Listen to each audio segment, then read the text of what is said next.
नमस्कार पालक मित्रांनो, आज आपण आलेलो आहोत डॉक्टर अमरजीत वाघ नागपूर येथील पेडियाट्रिक न्यूरोलॉजिस्ट यांना भेटण्याकरता. डॉक्टर अमरजीत वाघ हे बाल मेंदुरोग तज्ज्ञ म्हणून नागपूर येथे कार्यरत आहे आणि यवतमाळ येथे महिन्याच्या पहिल्या बुधवारी ते व्हिजिट देतात. तर आज आपण त्यांच्याकडनं जाणून घेणार आहोत ऑटिझम आणि इतर मानसिक समस्यांच्या मेंदूशी निगडीत असतात, लहान मुलांशी निगडीत असतात, त्या संदर्भात आपण चर्चा करणार आहोत डॉक्टर अमरजीत वाघ यांच्याकडे. तर चला मित्रांनो, आपण आलेलो आहोत डॉक्टर अमरजीत वाघ, ज्यांचं लिटल ब्रेन सेंटर नागपूर येथे स्थित आहे आणि गेल्या ते जवळपास 10 वर्षापासून बाल मेंदुरोग तज्ज्ञ म्हणून नागपूर येथे कार्यरत आहेत. नमस्कार डॉक्टर साहेब. सर, जसं की काल आम्ही डॉक्टर जोशी सरांकडे होतो आणि त्यांच्याशी बोलताना आम्ही ऑटिझमच्या बद्दल काही बेसिक गोष्टी जाणून घेतल्या. आता एक पेडियाट्रिक न्यूरोलॉजिस्ट म्हणून आम्ही तुमच्याकडनं थोडंसं काही ऍडव्हान्स गोष्टी जाणून घेण्याचा प्रयत्न करतोय. सर, सर्वप्रथम सर मला हे विचारायचं आहे की ही जी ऑटिझम किंवा तत्समच्या बिमारी असतात त्याला आपण सेंट्रल नर्वस सिस्टम डिसऑर्डर म्हणून जाणून घेतो की काही वेगळा प्रकार आहे?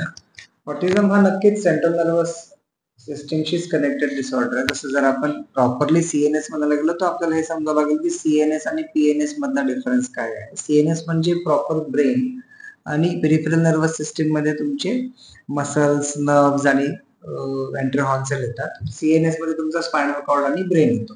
पण ऑटिझमचं कनेक्शन नेहमीच ब्रेन संबंधित असल्यामुळे हा डेफिनेटली सीएनएस डिसऑर्डर आहे, पण हा ब्रेनच्या बिहेवियरशी जोडलेला डिसऑर्डर आहे. त्याच्यामुळे तुम्हाला प्रॉपरली ब्रेनच्या आतमध्ये बरेच वेळा स्ट्रक्चरल ॲबनॉर्मॅलिटीज म्हणजे घडत असताना बनलेले डिसऑर्डर्स किंवा घडत असताना बनलेले प्रॉब्लेम्स दिसणार नाही, पण ओव्हरऑल फंक्शन्स ब्रेनचे अफेक्टेड असल्याने तुम्हाला ऑटिस्टिक लक्षणं दिसतात.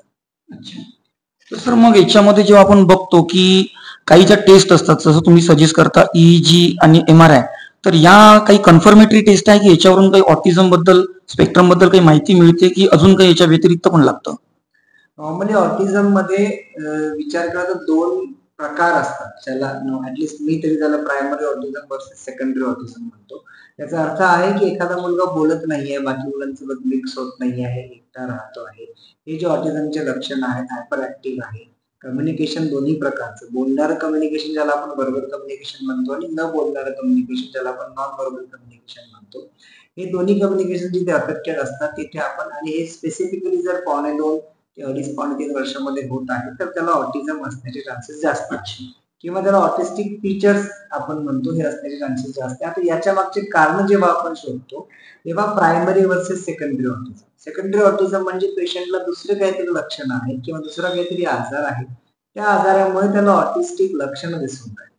या सेकंडरी ऑटिझम मध्ये तुम्हाला इन्व्हेस्टिगेशनची गरज असते. जसं काही पेशंट्स इपिलेप्सीचे आहेत, जे इपिलेप्सी प्रायमरी इपिलेप्सी असल्यामुळे त्यांना ऑटिस्टिक फीचर्स दिसून राहिले. आजकाल बरेच जेनेटिक डिसऑर्डर्स आहेत ज्याच्यामध्ये इपिलेप्सी हे मेन कारण आहे किंवा हे मेन लक्षण आहे, आणि वारंवार झालेल्या फिट्समुळे त्यांची ब्रेन डेव्हलपमेंट तेवढी झालेली नाही आहे, ब्रेन फंक्शन्स तेवढे मॅच्युअर नाही आहे, त्याच्यामुळे तो ऑटिस्टिक फीचर्स दाखवत आहे. तर हा सेकंडरी ऑटिझम झाला, आणि इथे तुम्हाला ईईजीचा एमआरआयचा रोल आहे. जे प्रिडॉमिनेटली बिहेवियरल प्रॉब्लेम्स आहेत, म्हणजे जी प्रायमरी ऑटिझम आहे ज्याच्या मागे तुमची मेन दुसरं लक्षण काहीच नाही आहे, जेनेटिक कंपोजिशन्समुळे किंवा काही कारण नसल्यामुळे जेव्हा तुम्हाला ऑटिझम होतो, या सिच्युएशन्स मध्ये तुम्हाला ईईजी किंवा एमआरआयची गरज पडत नाही. अच्छा अच्छा. तर सर, मग त्याच्यामध्ये काही ब्रेन मध्ये काही चेंजेस वगैरे आढळतात का ऑटिझमच्या पेशंटमध्ये? आपण रिसर्च बराच असा झाला आहे जिथे दिसते की जर ऑटिस्टिक प्रायमरी ऑटिझम बद्दल जेव्हा आपण बोलतोय, जेव्हा ऑटिस्टिक पेशंटची जेव्हा आपण एमआरआय करतो तेव्हा तुम्हाला फ्रंटल लोब मध्ये काही ॲबनॉर्मॅलिटीज दिसतात. काही जे हेड लोक जेव्हा फंक्शनल एमआरआय करतात किंवा परफ्युजन स्कॅन्स करतात तिथे तुम्हाला काही चेंजेस दिसतात आहे की जे कोरिलेट करू शकता तुम्ही की या ऑटिझम मध्ये असे असे प्रॉब्लेम दिसत आहेत, पण त्यांनी आपली ट्रीटमेंट खूप जास्त मॉडिफिकेशन होत नाही. पण काही चेंजेस डेफिनेटली मेन्शन्ड आहेत की एमआरआय मध्ये काही चेंजेस तुम्हाला ऑटिस्टिक पेशंट्स मध्ये दिसू शकतात. सर, ऑटिझम हा काही मेडिसिननी दुरुस्त होणारा आजार आहे की याच्यासाठी अजून पण काही गोष्टी कराव्या लागतात? जसं आपण म्हटलं की ऑटिझम हा बिहेवियरल डिसऑर्डर आहे किंवा एन्व्हायरमेंटल डिसऑर्डर पण आपण त्याला म्हणतो, की जिथे आपल्याला एपिजेनेटिक्स पण हे नवीन कन्सेप्ट येत आहे की तुमचं एन्व्हायरमेंट प्लस तुमची जेनेटिक्स प्लस तुमचं पॅरेंटिंग, या तिन्ही चारही गोष्टी अफेक्ट करतात ऑटिझम लक्षण यायला सुद्धा आणि ऑटिझमच्या ट्रीटमेंटला सुद्धा. तर त्याच्यामुळे डेफिनेटली ट्रीटमेंटचा पार्ट जेव्हा आपण बोलतोय तेव्हा सगळ्या गोष्टींवर आपल्याला फोकस करावा लागेल. जर दोन्ही पॅरेंट्स वर्किंग आहेत, जरी एन्व्हायरमेंट खूप फ्रेंडली नाही आहे, अशा पेशंट्स मध्ये ही लक्षणे प्रिडॉमिनेटली दिसतात. ज्यांना स्क्रीन टाइम खूप जास्त आहे अशा ठिकाणी लक्षणे खूप प्रिडॉमिनेटली दिसतात. तर तिथे तुम्हाला family environment, social environment change करायची गरज आहे. हा one of the treatment factor राहू शकतो. आणि बाकी काही मेडिसिन्स आणि प्रिडॉमिनेटली थेरपी, या दोन्ही तिन्ही गोष्टी जर तुमच्या व्यवस्थित सुरू राहिल्या तर डेफिनेटली तुम्हाला ऑटिझम मध्ये खूप जास्त इम्प्रुव्हमेंट दिसू शकते. सर, मग हा पूर्णपणे बरा होणारा आजार आहे की नाही? हे खूप डिफिकल्ट क्वेश्चन आहे, कारण पूर्णपणे ची डेफिनेशन पण प्रत्येकाची वेगवेगळी आहे. आपण नॉर्मली म्हणतो की त्याला सेल्फ डिपेंडंट सगळ्या आस्पेक्ट्स मध्ये आपण बनवू शकू, हे प्रायमरी टार्गेट असायला पाहिजे. त्याचं कम्युनिकेशन नियर नॉर्मल राहायला पाहिजे, त्याचं सोशल बिहेवियर नियर नॉर्मल राहायला पाहिजे, आणि त्याची हायपर ऍक्टिव्हिटी सिग्निफिकंटली कमी राहायला पाहिजे. ऍटलीस्ट हे आपले ऍक्च्युअल टार्गेट्स असायला पाहिजे कोणत्याही पेशंट आपण ऑटिझमचा ट्रीट करतो तेव्हा. आणि म्हणूनच ऑटिझम मध्ये कॅटेगरीज आल्या आहेत, काही इन्व्हेस्टिगेशन, काही असेसमेंट टूल्स असतात, जसं इसा स्कोरिंग झालं, एमचॅट झालं, कार स्कोरिंग झालं. या स्कोरिंगमुळे तुम्हाला ऑटिझमचा ग्रेड करता येते की हा माइल्ड ऑटिझम आहे, मॉडरेट ऑटिझम आहे की सिव्हिअर ऑटिझम आहे. Mild to moderate autism proper therapy, proper family environment, proper medicines, hyper ऍक्टिव्हिटीला व्यवस्थित पद्धतीने ऍड्रेस केला तर ऑलमोस्ट नॉर्मल होऊ शकतो. सिव्हिअर ऑटिझम मध्ये डेफिनेटली इश्यूज आहे, तिथे खूप जास्त थेरपी करावी लागते, तरी सुद्धा कधी कधी पाहिजे तेवढे रिझल्ट मिळत नाही. अशा वेळेस मग आम्हाला काही सेकंडरी कॉजेस आहेत का, काही जेनेटिक इश्यूज आहेत. जसे ग्रेट सिंड्रोम म्हणून एक प्रकार आहे, तो नॉर्मली मुलींना होतो, 2 वर्षापर्यंत मुली नॉर्मल असतात, मग त्यांना हे फीचर दिसायला लागतात. हा प्युअरली जेनेटिक डिसऑर्डर आहे, ज्याच्यामध्ये तुम्हाला खूप जास्त इम्प्रुव्हमेंट दिसत नाही. तर हा एक सबसेट डेफिनेटली कोणत्याही आजारात असो तसंही आजारामध्ये आहे की ऑटिझम मध्ये एक पर्टिक्युलर सबसेट्सला खूप इम्प्रुव्हमेंट दिसत नाही, पण मेजॉरिटी ऑफ द पेशंट्स खूप चांगले इम्प्रुव्हमेंट दाखवतात.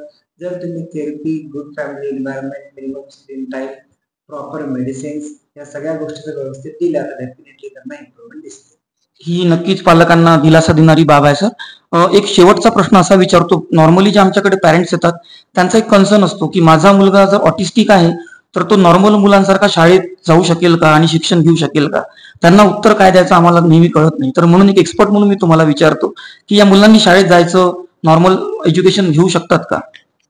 ऑटिझम बद्दल फोबिया खूप आहे, म्हणजे फॉर्च्युनेटली किंवा अनफॉर्च्युनेटली लोकांनी खूप जास्त गुगल सर्च केला आहे, खूप जास्त वेस्टर्न लिटरेचर खूप आहे जे थोडंसं निगेटिव्ह आहे, आणि या सगळ्या गोष्टींच्यानेच ऑटिझम बद्दल एक फोबिया झाला. आणि आता सुद्धा रिसेंटली लोक इतके जास्त इन्व्हेस्टिगेशन अननेसेसरी व्हायला लागले आहेत कधी कधी, की त्यामुळे सुद्धा असं वाटते की हा खूप मोठा आजार आहे.